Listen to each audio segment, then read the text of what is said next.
bendiciones. Una vez más, les agradezco que me estén acompañando en este día y juntos, como siempre, estudiamos el mensaje de la palabra de Dios. Recordemos que es tan importante el aplicar esos principios que estudiamos. Para mí eso es un reto constante, porque dice su palabra que no solamente seamos oidores, sino que también seamos hacedores. Así es que con eso en mente, voy a pedirles que por favor abran sus Biblias en el Evangelio de Lucas, capítulo 6, versículos del 46 al 49, y leo yo de la Biblia de las Américas este pasaje que dice así: ¿Por qué me llamáis Señor, Señor, y no hacéis lo que yo os digo?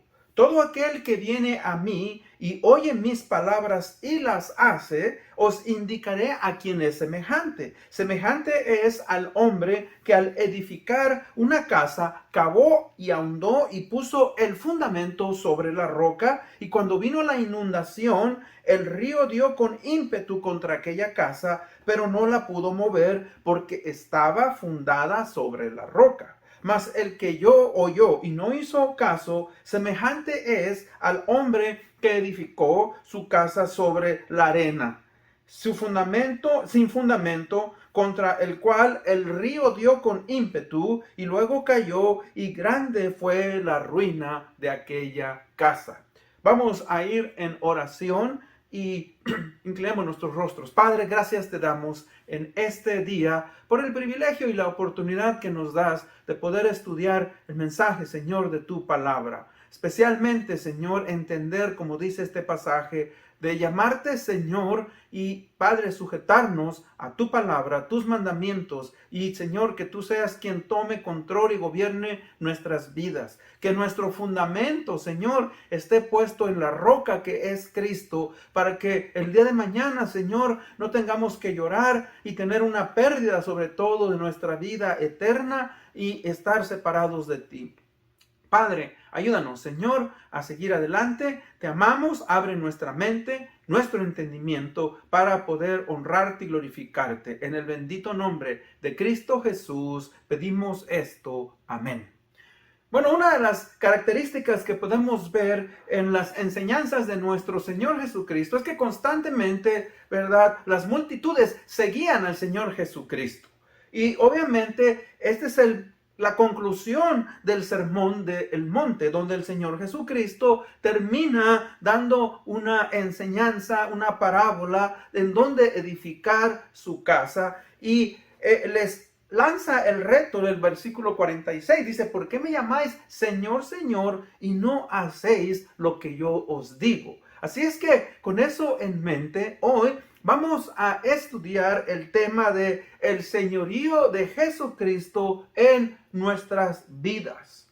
El señorío de Jesucristo, ¿verdad?, en nuestras vidas es de suma importancia, puesto que tenemos que ponerle siempre primero, y Él debe de gobernar y debe de mandar en nuestras vidas. La palabra Señor quiere decir el que tiene control, el que gobierna nuestras vidas. Así es que cuando uno recibe al Señor Jesucristo, no solamente le recibe al Señor Jesucristo como Salvador. Creo que la mayoría de las personas recibimos a Cristo como nuestro Salvador, pero debemos de movernos al siguiente punto, que es el hacerle nuestro Señor y dejar que Él gobierne nuestro corazón, nuestra mente, nuestras actitudes. Recuerde, nuestro crecimiento espiritual depende de nuestra obediencia y nuestra sujeción al Señor Jesucristo. Por eso es que nuestro crecimiento, ¿verdad?, puede ser poco, y nuestra vida como cristianos va a peligrar si nosotros no le hacemos Señor. De hecho, uno de los distintivos bautistas es la deidad y señorío del Señor Jesucristo. Usted acepta que Jesucristo es Dios, y no solamente que es Dios, pero que también es Señor, el que tiene control, el que tiene, ¿verdad?, el gobierno en su vida. Y sabe que eso es esencial en la vida del cristiano. Debemos de entender, por ejemplo, ciertas verdades. Verdades, fíjese que es importante que debemos de saber para entender el señorío de Jesucristo en nuestras vidas, en todo cristiano, recuerde, primeramente, Jesucristo es creador de todo lo que existe. Él, ¿verdad? Dice en el libro de Colosenses, capítulo 1, versículos 15 al 17, que Él creó todas las cosas y todas las cosas por medio de Él subsisten. Cuando digo todas las cosas, el universo, las galaxias, las estrellas, los planetas, estamos hablando, ¿verdad?, del macromundo, y luego viene el micromundo. Y el micromundo estamos hablando, ¿verdad?, de los átomos, de las células. Son tan pequeñas que no podemos percibirlas con nuestros ojos regular, a una vista común. Necesitamos de aparatos,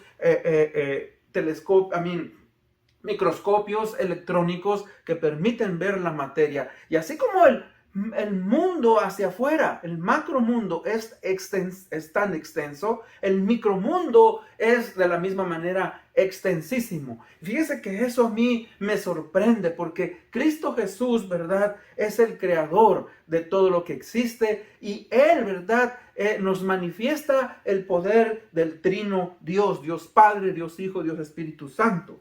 Otra de las cosas que debemos de entender para hacer al Señor Jesucristo Señor de nuestras vidas es que Él es el único Salvador del mundo. No hay otro. El Señor Jesucristo le dijo a los discípulos en Juan 6:14, Él les dijo: yo soy la verdad. Jesucristo le dijo: yo soy la verdad, el camino y la vida, y nadie viene al Padre si no es por Él. O sea, no hay otro fundamento, como leímos en esta parábola. No hay otro fundamento que usted pueda poner en su vida y que pueda mantenerlo firme más que Jesucristo. En el libro de Hechos, capítulo 4:12 dice: y en ningún otro hay salvación bajo el cielo, porque Cristo Jesús es el único. Entonces no hay ningún otro medio de salvación. Y eso es importante para hacerle Señor. Y número 3 es que Jesucristo murió por nuestros pecados. Y ahí también eso es algo esencial. O sea, usted y yo tenemos una naturaleza pecadora. Nacimos en estado de pecado. Pero Cristo Jesús, ¿verdad?, nos dice su palabra en Romanos 5:8, mas Dios muestra su amor para con nosotros en que aún siendo o aún estando en nuestros pecados, Cristo Jesús murió por nosotros. Y esos son elementos, fíjese, importantes. Cristo es creador, Cristo es el Salvador, y Cristo murió para darnos salvación y vida eterna. Por eso es tan importante y esencial. Y con eso entramos pues al punto número 1. En el punto número 1 es que el señorío de Jesucristo debe de ser una decisión radical en la vida del cristiano. Cuando digo la palabra radical, es que viene y revoluciona, transforma, cambia nuestra vida. De hecho, el Señor Jesucristo, ahí mismo en el Evangelio de Lucas, capítulo 9, 23, dice, ¿verdad?, que Jesucristo dijo: si alguno quiere venir en pos de mí, niéguese a sí mismo, tome su cruz cada día y sígame. Fíjese que esto, resumido, es lo que llamamos el señorío del Señor Jesucristo. Negarnos a nosotros mismos, estar dispuestos a sufrir. El objetivo es Cristo, ¿verdad? Y como Señor nosotros nos sujetamos. El llamado de Jesucristo, cuando digo nuevamente en la vida del cristiano, es radical de aquel a quien Él llama. Por eso la salvación, el llamado es individual. El evangelio es para todos, pero cuando una persona responde a su evangelio, bueno, entonces, ¿verdad?, nosotros hacemos caso. O sea, que Él demanda entrega absoluta. La palabra Señor es que Él gobierna, cuando digo Él gobierna, no hay otro individuo, no hay otra persona que esté por encima. Ahora, cuando nosotros ponemos a alguien por encima del Señor Jesucristo, es lo que llamamos idolatría. Hacemos a un lado a Cristo, a Dios, y ponemos otras cosas por encima que gobiernan nuestros pensamientos, nuestros sentimientos, nuestras emociones. ¿Sabe qué? Tenemos que aprender que es esencial. En la vida del cristiano, ¿verdad? Es una decisión radical. La negación del yo, o sea, lo que yo quiero hacer en mi vida a cambio de lo que Cristo quiere hacer en mi vida. Y eso obviamente es un reto constante, es un reto que se vive día a día. ¿Por qué? Porque cada vez que nos levantamos tenemos retos. Decimos, me sujeto, haré esto, haré aquello, haré lo que me conviene o haré lo que Dios quiere que haga en mi vida. Y sabe que eso es algo que nosotros, los cristianos, tenemos que tener constantemente presente en nuestras vidas. O sea, el señorío de Cristo en nuestras vidas. Entender que Él debe de gobernar, que Él debe de controlar nuestras vidas. Yo le doy una ilustración. Alguien la contó y yo la escuché. En que cuando usted compra una casa, 3, 4 recámaras, usted sabe que está comprando, ¿verdad? Toda una serie de habitaciones, cocina, comedor, sala, y luego las recámaras, un patio trasero, un patio delantero, baños. Pero imagínese que usted compra una casa y cuando le entregan las llaves, le dice, aquí están las llaves, pero ¿sabes qué? La recámara número 3 no puedes entrar. Esa está bloqueada. Y tú dices, pero si yo compré esta casa, en donde se estipula que en el contrato que ese no es mi recámara. Y te dice, no, es que así es. Obviamente que nosotros estamos sorprendidos y decimos, no es correcto. Bueno, es lo mismo, fíjese. Cuando nosotros hacemos al Señor Jesucristo como Señor y Salvador, estamos entregándole nuestra vida. Estamos entregándole cada área de nuestras vidas, nuestras emociones, nuestros talentos, nuestro dinero, nuestra economía, nuestra vida espiritual. Y Él es el Señor. Ahora, hermanos, cuando estamos hablando de que Él es el Señor, no estamos hablando de que el Señor Jesucristo es una persona, ¿verdad? Que no nos va a tener la vida amargada, como un dictador. No, simplemente Él quiere lo mejor para nuestras vidas. Y cuando nosotros nos sujetamos, cuando nosotros hacemos lo que Él, ¿verdad?, sabe que es lo correcto, nuestras vidas funcionan, nuestras vidas son diferentes. El llamado de Jesucristo es radical, dije, ¿por qué? Porque nos lleva a salir de la comodidad. O sea, no estoy cómodo o buscando la comodidad. Y eso es algo que muchos de nosotros debemos de entender. Fíjese que ese es un dicho que se usa entre los bautistas.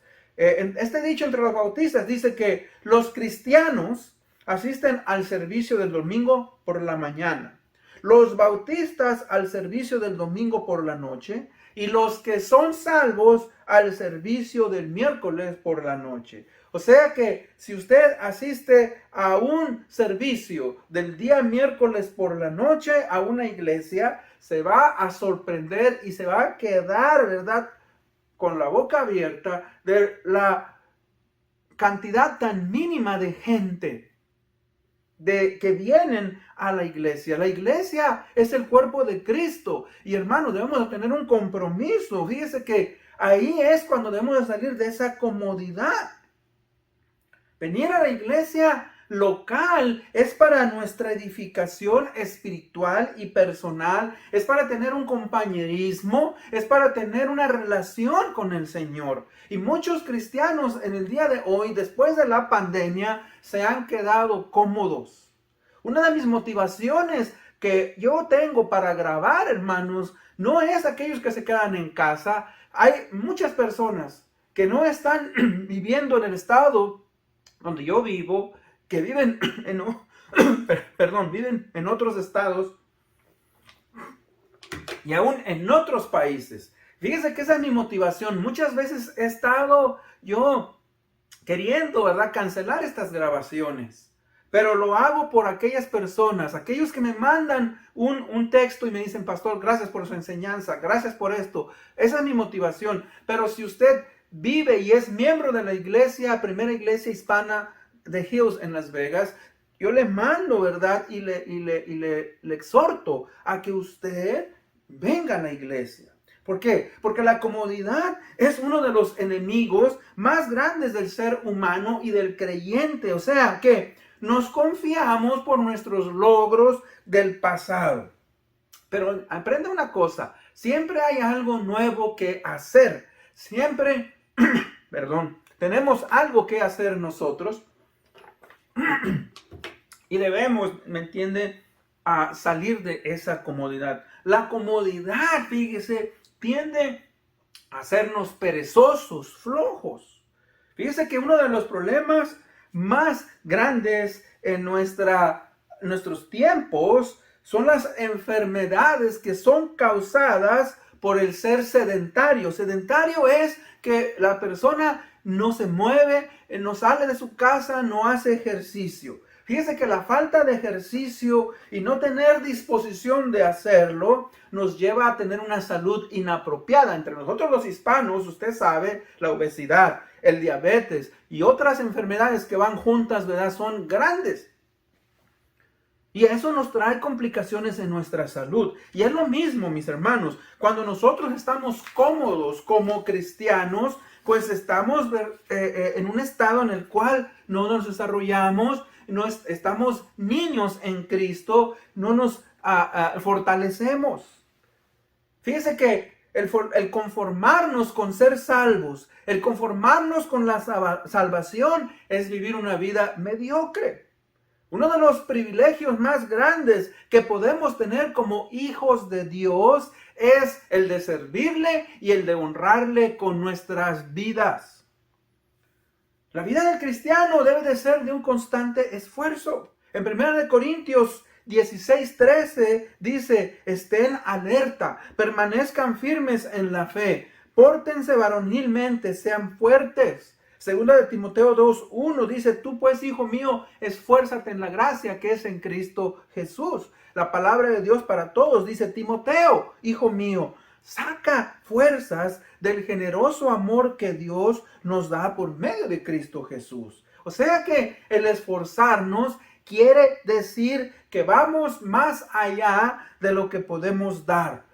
Nos esforzamos, hacemos uso de nuestras últimas fuerzas para honrar y glorificar al Señor Jesucristo. Créame, yo como pastor, como ser humano que soy, hay días, hermanos, amigo, que me siento cansado, que no quisiera venir a mi trabajo, no quisiera hacer mis responsabilidades, pero sé que tengo que esforzarme. Uso en el pasaje de Isaías 40, los últimos versículos que dice que los que esperan en Jehová, nuevas fuerzas tendrán, renovarán sus fuerzas, remontarán sus alas como las águilas, correrán y no se cansarán, caminarán y no se fatigarán, serán como los jóvenes. Ahora, eso obviamente, ¿verdad?, es una metáfora, pero eso quiere decir que usted ora y pide a Dios y el Señor le renueva su manera de pensar.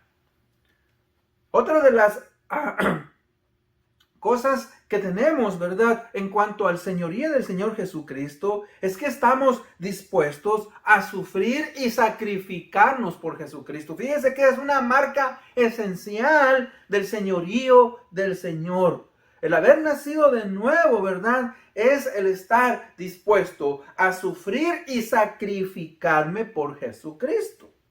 Ahora, una de estas maneras de demostrar nuestro amor por el Señor Jesucristo es a través del sacrificio. Recuerda una cosa, la vida del cristiano es un constante sufrimiento, dolor, quebrantamiento. Es la realidad. A veces se nos habla de un evangelio color de rosa, de un evangelio en el cual ven a Cristo y no tendrás problemas. Ven a Cristo y todo va a ser prosperidad. Ven a Cristo y todo va a ser, ¿verdad?, color de rosa. Hermanos, la vida del cristiano, la realidad del cristianismo no es así. Lo que yo te puedo decir es que vas a tener problemas, vas a tener conflictos como todo el mundo, pero la gracia de Jesucristo, el amor de Jesucristo, la hermandad, los hermanos, la iglesia, te van a ayudar para continuar adelante y esforzarnos adelante. Fíjese que muchos cristianos no quieren poner a Cristo como su Señor porque no quieren sufrir. Pero ¿sabe usted que una de las realidades del cristiano es ya lo dije, es el sufrimiento? O sea que somos bienaventurados cuando sufrimos por Cristo. Ahí en Mateo 5:11, las bienaventuradas, dice que, ¿verdad? Somos bienaventurados cuando somos perseguidos, cuando sufrimos por causa de Cristo. Fíjese que el sufrimiento es un requisito del cristiano. Filipenses 1:29 dice, a vosotros se os ha concedido a causa de Cristo, no solamente que creáis en Él, sino que también padezcáis por Él. O sea que todo aquel que es cristiano también va a sufrir, a padecer.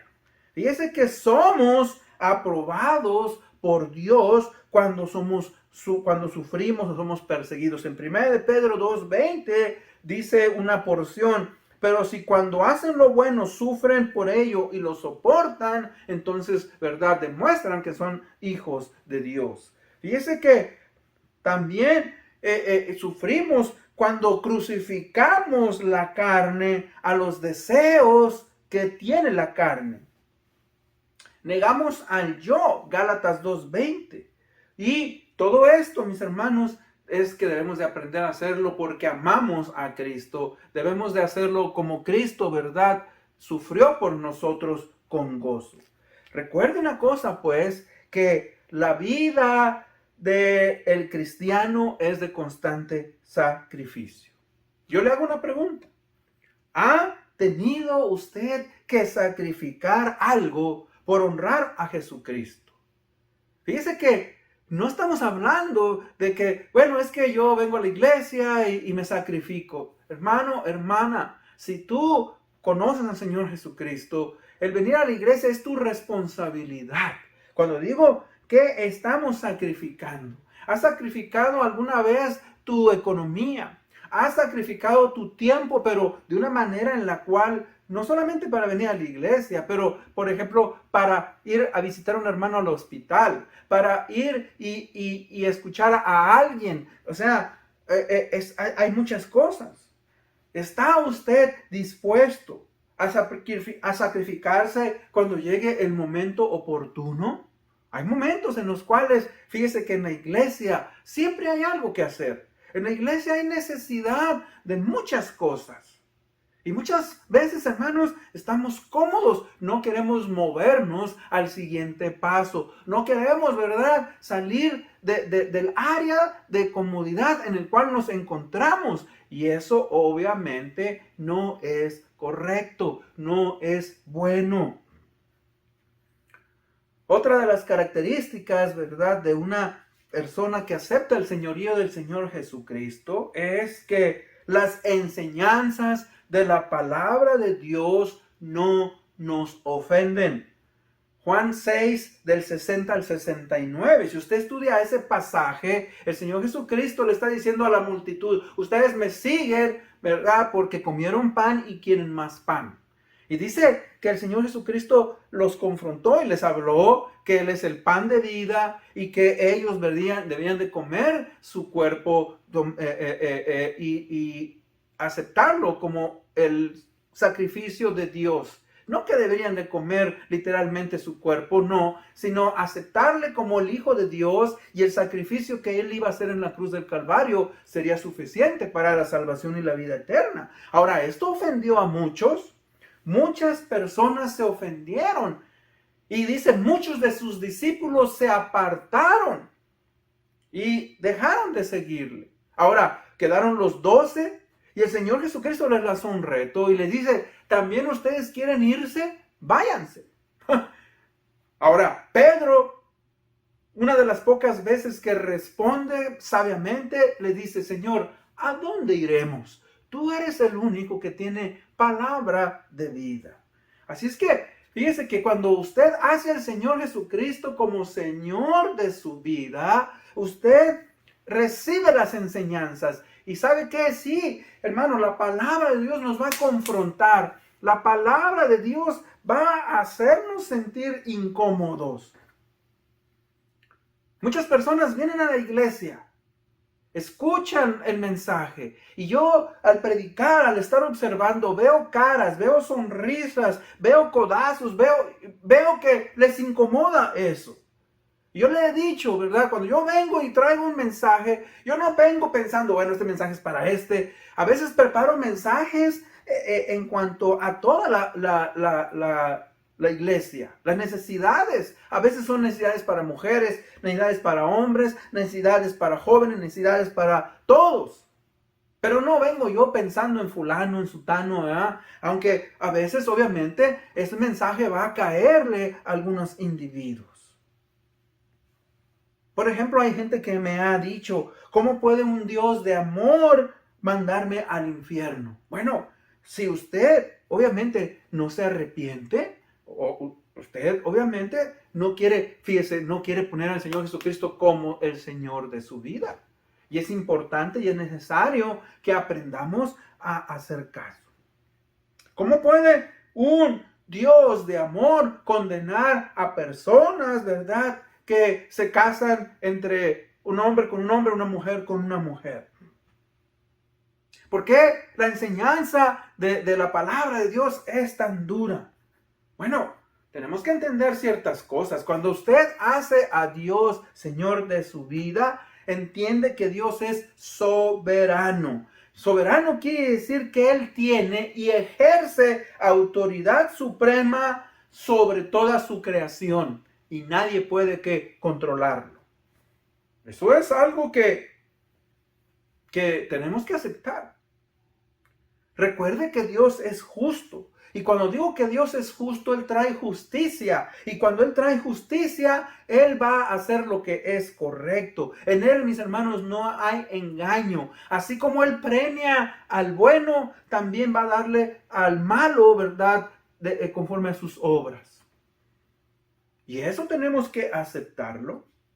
Otra de las cosas que tenemos que entender de Dios es que Dios es inmutable. O sea, Dios no cambia.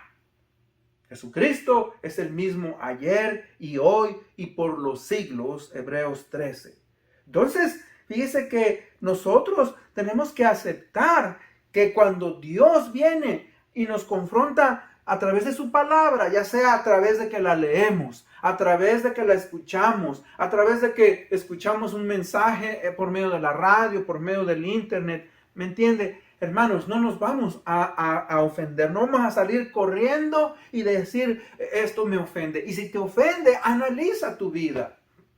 Analicemos nuestras vidas. ¿Por qué hay mensajes que nos ofenden? Por ejemplo, cuando yo tengo un conflicto en mi familia, con mi esposa, con mis hijos, y se habla del amor en la familia, pues claro que eso me va a sentir incómodo. ¿Por qué? Porque he sido áspero, porque no he sido tal vez un buen padre, porque no he sido un buen esposo, no he dado la talla. Eso me va a confrontar. Si leo un pasaje en el cual se dice que el pastor, ¿verdad?, debe ser un hombre que ama a su iglesia, un hombre, ¿verdad?, sacrificado, y yo tengo mis limitaciones, pues claro que eso me va a sentir incómodo. Pero ¿sabe qué? Me humillo y le digo, Señor, ten misericordia de mi vida. Dios, ¿verdad?, quiere que usted aprenda a sujetarse. Las enseñanzas de Dios, ¿verdad?, son importantes. Son importantes. Fíjese que ahí la pregunta nuevamente. ¿Ha tenido que sacrificar algo por honrar al Señor Jesucristo? Cuando digo sacrificar, ¿qué podemos sacrificar? A veces, hermano, tenemos soberbia, a veces tenemos orgullo, tenemos flojera, hay tantas, nuestros sentimientos nos controlan y tenemos que hacer eso a un lado para honrar al Señor Jesucristo. ¿Está usted dispuesta a sacrificarse por el Señor Jesucristo? Hacerle Señor y decir, Señor, aquí estoy, gobierna tú mi vida. Otra de las características del señorío del Señor Jesucristo es que estoy buscando desarrollarme. Muchos cristianos que no tienen el señorío del Señor Jesucristo, ¿verdad? Es que no crecen, no se están desarrollando. Fíjense que creen que el pastor o el líder es responsable por alimentarles espiritualmente a los días de servicio. Ahora, usted viene a la iglesia y escucha el mensaje, pero es responsabilidad de cada uno de nosotros como creyentes, como miembros de la iglesia, buscar el alimento espiritual. Ahí en 1 Pedro 2:2 nos dice, desead como niños recién nacidos la leche espiritual no adulterada para que pueda crezcar para salvación. Fíjese que es mi deber el de buscar, el de querer crecer. El trabajo del pastor, ¿sabe cuál es? El trabajo del pastor es el de equipar a los santos para la obra de Dios. En el libro de Efesios capítulo 2 nos lo dice. Equipar a los santos para que crezcan.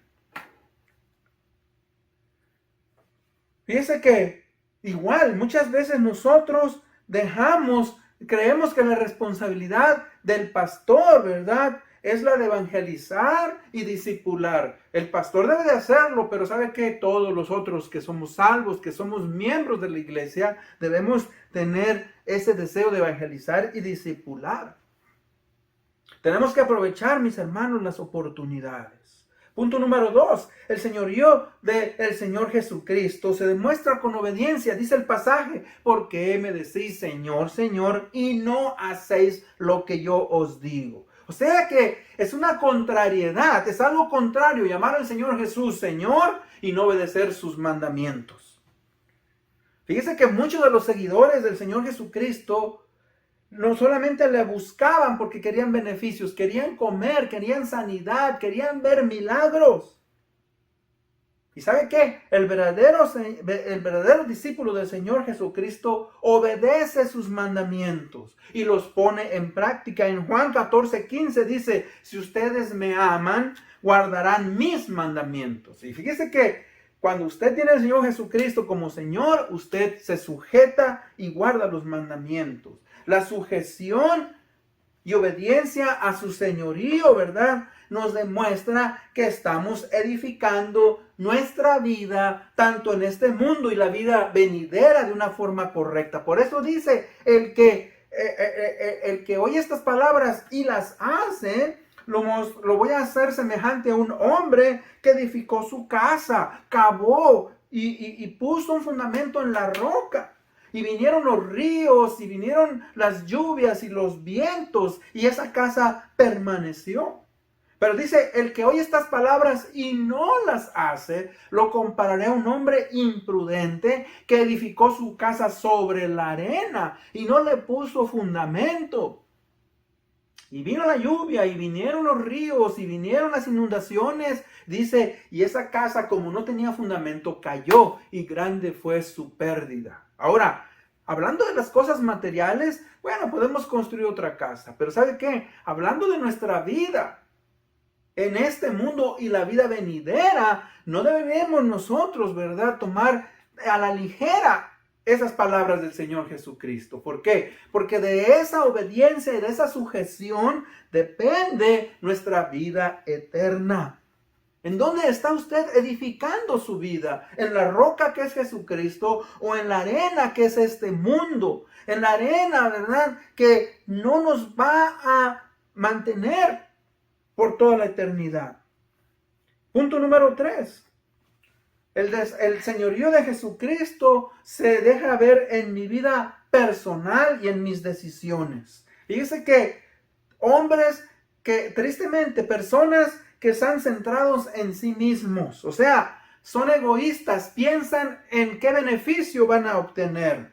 No les importa el prójimo, no les importa otros. El Señor Jesucristo le dijo a sus discípulos, si alguno de ustedes quiere ser grande en mi reino, tiene que servir, porque el Hijo del Hombre no vino para ser servido, sino para servir y para dar su vida en rescate por muchos.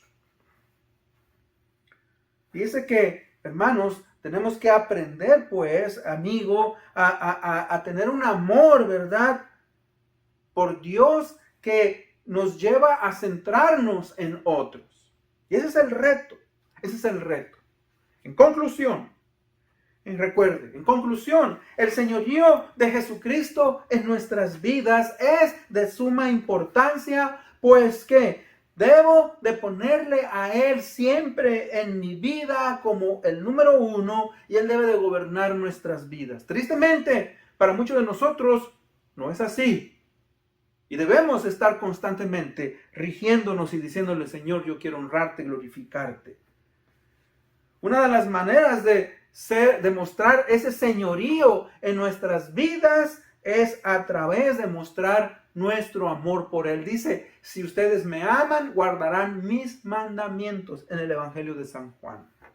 O sea, hay que, hermano, amigo, ser obediente a sus mandamientos. Dejarnos controlar por su Espíritu y ser de bendición a la iglesia que Él estableció. Y esa es la invitación. Si usted aún no ha recibido al Señor Jesucristo como Señor y Salvador, yo le hago esa invitación a que entregue su vida. Confiesa al Señor Jesucristo como tu Señor, como tu Salvador. Dile, he pecado, estoy viviendo una vida que es gobernada por mí mismo, pero quiero que tú me gobiernes. Y si usted ya tiene a Cristo como Señor y Salvador, ahora sujétese a sus enseñanzas. Haga lo que es correcto. La pregunta ¿es el Señor Jesucristo el Señor de tu vida? Si es Señor de tu vida, amén. Y si todavía no es el Señor de tu vida, ¿cuál es la decisión que vas a tomar en este día? Oremos. Padre, gracias te damos por este privilegio, esta oportunidad de poder venir a estudiar tu palabra. Ayúdanos a hacerte Señor, a que tú gobiernes, a morir a nosotros mismos y dejar que tú, Señor, nos guíes a través de tu Espíritu Santo y de tu palabra. Te amamos, te honramos y te pedimos esto en el bendito nombre de Cristo Jesús, nuestro Señor y Salvador. Amén. Muchas gracias por haberme escuchado. Nos vemos hasta la próxima. Dios les bendiga.